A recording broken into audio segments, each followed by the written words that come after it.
After all the things you heard on the news over the last month or so, it might surprise you that there could be something any crazier that happened during the election this year than you've probably heard about already. I mean, goodness gracious, what a mess, right? But it turns out there's an even better story than maybe you've ever heard before that happened this year in the elections.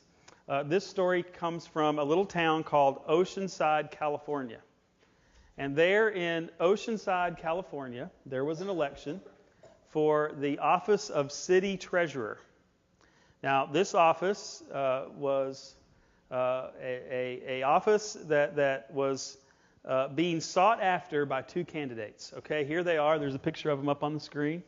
Gary Ernst and Nadine Scott. But here's the thing that makes this election different from so many others. Gary Ernst, unfortunately, died about 3 months, maybe 2.5 months, before the election actually happened. However, because of the rules of the election board there in California, his name was required to stay on the ballot even though he had already died. And so Nadine Scott set out to try to convince the people of her community by posting all of these posts on Facebook and making these TV commercials that said, hey, my candidate, my opponent is dead. Okay, so I am the obvious choice here in this election. And so after trying her best to secure the election, here are the results. In the end, Nadine Scott received 15,500 votes. But Gary Ernst received 17,659 votes. So this means that there are approximately 3,000 people who prefer a dead guy to this lady's leadership ability. All right? Just think about how that would make you feel if you were poor Miss Scott and you were running this election, right? It makes me think about leadership, and it makes me think about how it is that we choose leaders. You know, you hear about a story like that and you think to yourself, well, that could only happen in a place like California, right?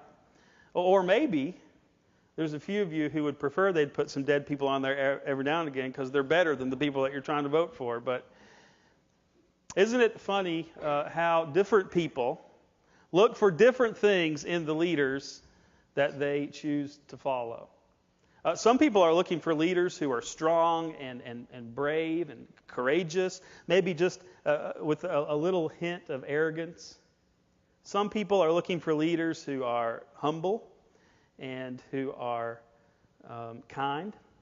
Some people are looking for leaders who are intelligent, leaders who have a lot of schooling, and some people are looking for leaders who've had a lot of experience.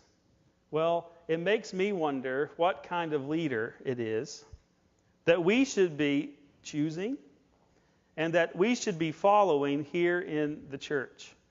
It seems to me that Peter was wondering the same thing. In fact, he writes to this church. Remember this church that had been suffering a whole lot of persecution under the Emperor Nero. And he writes to them and says, all of you need to stand firm in your faith. All of you need to realize that even though suffering is coming your way, God's grace will provide for you. But he ends his letter with a little note to the leaders of the church. These people who had been appointed to lead and shepherd the flock of the church in the absence of the apostles.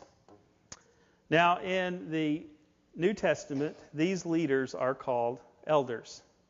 Sometimes they get the title bishop, although the terms elder and bishop are the same. They speak to the same job, right? They're just two different titles for the same position. And so these leaders, along with their assistants, the deacons and the ministers, work to make sure that God's will happens in the churches of Jesus. Well, Paul writes to these elders, and here's what he says in chapter 5, verse 1. He says, "And now a word to you, elders, in the churches. I, too, am an elder and a witness to the sufferings of Christ, And I too will share in his glory when he is revealed to the whole world. As a fellow elder, I appeal to you. You know, as an apostle, Peter had plenty of clout among the churches. As an eyewitness to what had happened in the life of Jesus, Peter had plenty of clout and plenty of experience. But in this case, he appeals to the leaders on the grounds that he is an elder too. It's like he wants them to know that he understands the great responsibility that they are facing there in their church. It's like he wants them to understand that he knows their fears, that he understands the pressures that they are going to be under. And so he writes to them to give them a little word of encouragement about the leading that they need to do in spite of the fact that the nation of Rome is against them. And so Peter basically gives them one great command, one great piece of advice. And here's what it is: care for the flock. He says there in 1 Peter 5:22, care for the flock that God has entrusted you. I wonder what it would be like when we went to choose our leaders in our nation, in our city, in our county. If instead of worrying about how much money they had made, or instead of worrying about how powerful they were, or about how brave they were, about how smart they were, if we started worrying about how much they actually care for the people that they're leading, what a difference it would make in our society. Well, elders are not leaders who lead because they are brave, not that alone. They're not elders who lead because they're smart, not that alone. The most important thing they can do is be people who care. Care for the flock that God has entrusted you. Well, he gives three pieces of advice, basically, to these elders that they need to keep in mind as they go forward in doing the job of caring for the church. And here are the three things he says. First, he says this: elders, you need to watch over the church willingly and not grudgingly. I know about this church that's not so far away from here. It's a church that was split right down the middle. The people showed up to church one Sunday morning, and every single elder and deacon was gone. Poof, they vanished. They had gone down the street to start a whole new church. And so one morning, this church shows up, and there they are without any leaders. And they say to themselves, we're going to have to find some new leaders to help us to navigate the mess of this awful church split that we've just experienced. And they look around the room, and nobody's willing to serve. And so finally, after some duress, these elders who had long since retired from their position, these elders who had been elders for many years but who had decided that they were too old or too tired or too sick to do the job, came back out of their retirement in order to take on the church. But that church still suffers today. And do you know why it suffers?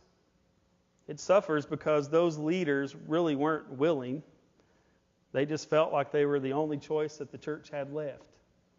They did it grudgingly because they were angry that all of the other leaders had left, and now here they are leading a church that they don't really want to lead. Elders don't lead grudgingly.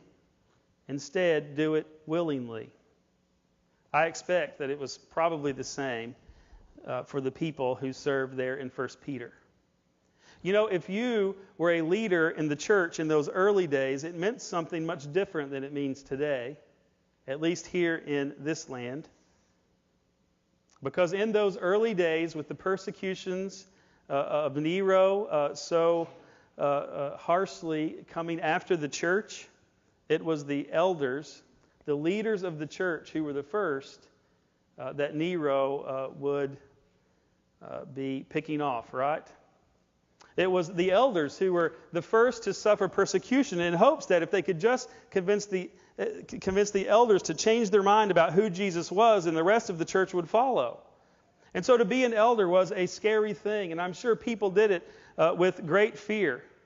I'm sure that many people were not so willing to take on that kind of responsibility. Elders lead not grudgingly, but instead because you are willing. But second, Peter says this to those who are elders.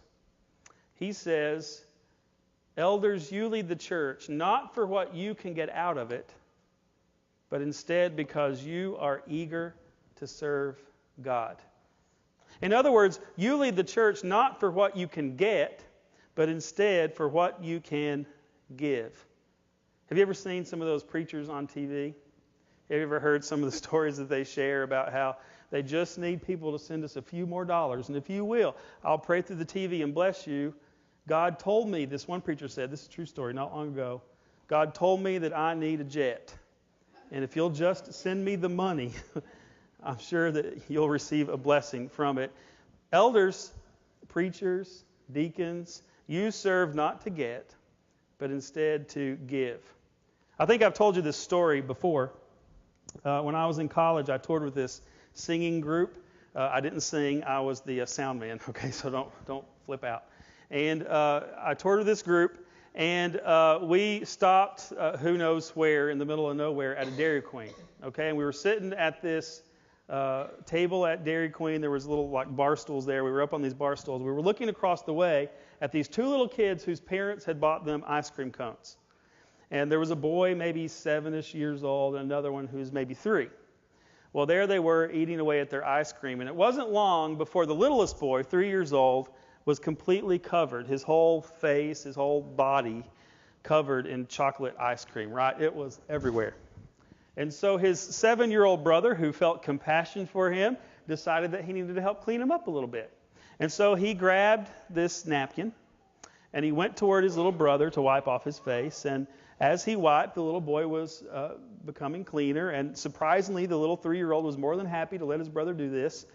But here's the thing.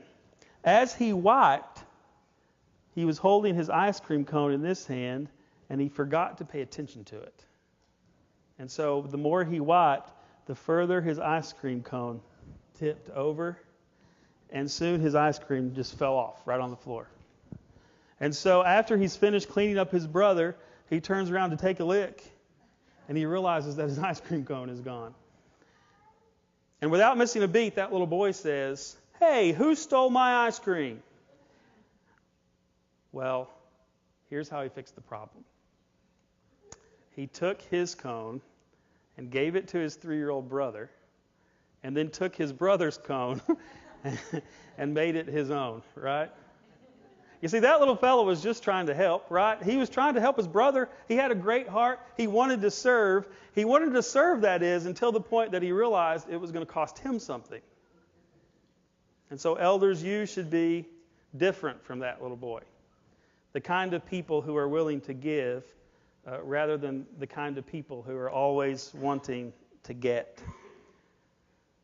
Well, third, Peter says to the elders of this church that they should be people who don't lord it over the people assigned to their care, but instead lead them by your own good example.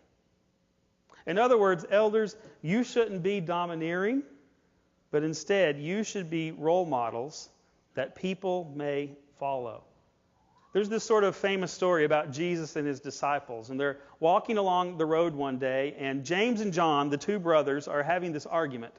They're arguing about who it is that is the greatest in the kingdom of heaven. Is it me, James, or is it you, John? That it never occurred to them that it could be somebody else, right? And so as they're walking along having this argument, Jesus begins to be perturbed.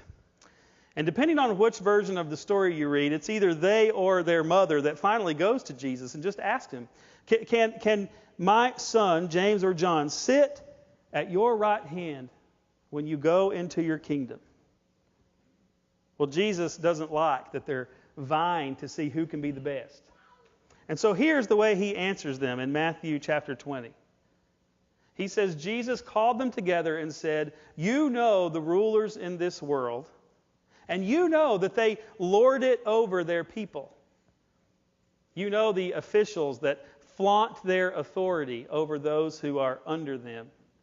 But among you, it will be different. Whoever wants to be a leader among you must be your servant.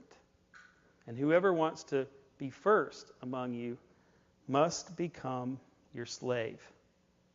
For even Jesus, even the Son of Man, came to be served, not to be served, but to serve others, and to give his life as a ransom for the many. Well, all of us as leaders struggle sometimes with trying to keep our pride down and trying to ensure that we're thinking about others more than we are thinking about ourselves.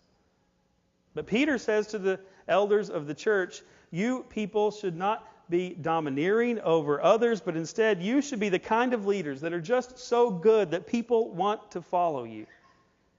Be the kind of leaders that the sheep can trust. Trust to the point that they'll follow you wherever you go without you even having to ask.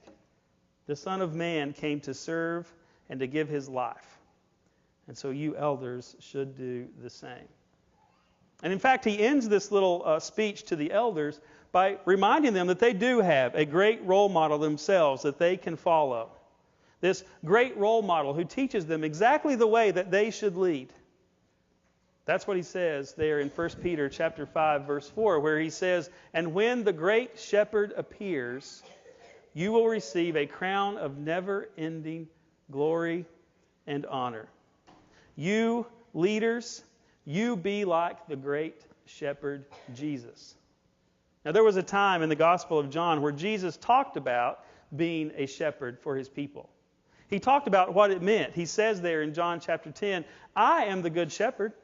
The good shepherd sacrifices his life for the sheep. A hired hand will run when he sees a wolf coming. He will abandon the sheep because they don't belong to him and he isn't their shepherd. And so the flock attacks them and scatters the flock. The hired hand runs away because he's working only for the money and doesn't really care about the sheep. I am the good shepherd, Jesus says. I know my own sheep, and they know me, just as my Father knows me, and I know the Father. So I sacrifice my life for the sheep. And so what does Peter promise elders who are willing to sacrifice their lives for the people that they are serving? Well, he promises them a crown that will last forever. A crown of glory and honor. And that word, this unfading crown, it actually is the word amaranth. And you might have heard that word before because it's the same name as a flower, this little red flower that is known for being unfading in its bloom. And just like a victor's crown that is wrapped on the head of someone who has won an ancient sporting event, so Peter says that elders will have this victor's crown. This crown made of flowers that never fades, a crown of glory and honor, all because they were willing to serve. Now at this point, you start to think to yourself, I'm not an elder. So this sermon doesn't really mean a whole lot to me, right? I mean, I hope we've got elders who do these things, and luckily we do, but so what? Well, Peter goes on to say something to all the rest of us too. All of those of us who aren't elders. Here's what he says in the first part of verse 5. He says, in the same way, you who are younger must accept the authority of the elders. Now, I don't think that what he means here, when he uses the word younger, is actually people who are younger, as opposed to people who are older, right? I think instead he's trying to show a difference between the elders of the church and then those others who follow along after them. I think what he means instead of younger is something more like you novices, or all you people who are younger in the faith than the elders are. You have to remember that at this point in time, the church wasn't all that old, and the people who were leading it were somewhere between 20 years old and 60 years old, right? Some of them were old and some of them were young. There weren't a lot of difference between the ages here, right? So instead, Peter is trying to say that you who are not elders, you need to submit to their authority. An elder is one who is senior in the faith, and a younger is one who is new to the faith. And why do you need to submit? Well, the truth is that elders can abuse their power sometimes. It happened even in the pages of the Bible, and it still happens today. There are elders who don't follow Peter's advice, and so they serve grudgingly rather than willingly. They serve to get rather than to give. They domineer over the people that they are leading rather than serving as role models. But it is also true that there are a whole lot of believers who can abuse the elders too. Believers who can abuse the elders because they rebel against their authority rather than being willing to submit to the things that they have asked them to do. I think of this one story in particular about a church where I used to serve, and there was this lady who got really angry one day because she came into church and the organ was gone. You see, what had happened is we had bought new carpet for the church, and so as we replaced the carpet, we had to move the organ out into the hallway. And so some of the leaders said to themselves, hey, that organ is massive. It takes up most of our stage. I'm not sure anybody really likes it anyway. So while it's out in the hallway, let's just move it on out altogether, right? We won't put it back in. Well, when she came in and noticed that the organ was gone, she got furious. And so she went around the church and started talking to little groups of people all over, trying to ensure that she could get them all on her side so that she could get the organ moved from out in the hallway back to its proper place up on the stage of the church. She incited this little rebellion against the elders. And so after a bunch of commotion, we were forced to come into elders meeting after elders meeting where we talked about what we were going to do. Are we going to bow to this lady, or are we going to and let her have her way, or are we going to stand firm? And it was a tough decision to decide what we would do. Should we, in this case, submit as leaders, or should we expect her to submit to us? The funny thing about the whole story is that lady attended first service. And because we only had one organ player, and because she only came to second service, that lady had not heard the organ played in over 10 years. But she wanted it where it belonged anyway. Well, you elders don't abuse the people that you're serving, but you people who the elders are trying to lead, you be careful not to abuse them either. Peter turns from this discussion about elders and the people who are following them to talk to the whole church. And he basically gives a rule for the whole church, a rule that if all of us will just follow this, then we'll all get along and everything will be fine. Here's what he says. He says, all of you dress yourselves in humility as you relate to one another. For God opposes the proud, but gives grace to the humble. So humble yourselves under the mighty power of God. And at the right time, He will lift you up in honor. Give all your worries and cares to God, for He cares about you. Somebody once asked Augustine, who was a famous theologian in the church, what is the most important aspect of Christianity? And here was what Augustine said. He said, I believe that the first, second, and third most important aspects of Christianity are humility. If all of us would just learn to put aside our pride and our selfishness, if we would all just learn to submit to each other, then there would be very little for any of us to fight about ever. And you see, the stakes are high, church. Because Peter warns that there is in this world a great force that is out to get us. He says it like this: stay alert and watch out for your great enemy, the devil. He prowls around like a roaring lion, looking for someone to devour. I can only imagine that when a lion roars, that sheep begin to scatter, right? And I can only imagine that when we as a church quit relying on each other, when we start to look to ourselves as our only support, when we're so full of pride that we're not able to interact and rely on and help other people, that when that great lion, the devil, roars and we scatter, that we will be devoured. In fact, the word there in Greek is a word that means that he will swallow us all whole in one bite. That's how quick it will happen if we quit working together and relying on each other. There's this story that Martin Luther told about a time he went walking on the mountainside. And there on the mountain, there was this small little pass that had a cliff. It was mountainside on one side and a cliff on the other. And so there was only room for one person to pass. But on this occasion, on this day, he saw there on the pass these two goats. And one goat was heading in one direction and the other goat was heading in the other. And he thought to himself, what are these goats going to do when they meet in the middle? Because they can't pass, right? The only option is for one of them just to fall off the other side or for one of the goats to back up. And so he said to himself, well, what would we do as people if we got to that same spot? If we met each other there on the mountain pass and there's no way for us to move around each other and we meet in the middle, what might we do? Well, he said, well, I'm guessing that we would say hello. And that after we said hello, we might introduce ourselves and talk a bit about who we are.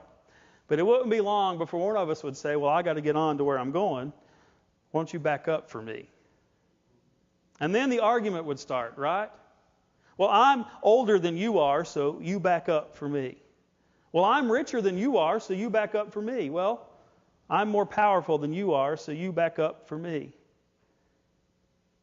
He wondered what people would do if they would ever make it across, or if one of them would just end up throwing the other one over. But then he watched what the goats did. When the goats finally met in the middle, one of the goats laid down, and the other goat literally walked on its back. Now just think about that. That's the kind of leaders that we need in this church. It's the kind of believers that we need in this church. Believers who are willing to put others first, to do what is best for the good of the cause. And though it may seem strange to all of us, because our culture teaches us something very different, the truth is that it's the goat on the bottom that is perhaps the greatest leader of all. So Cornerstone, you be the goat who's willing to lay down for your brother or sister. Let's pray.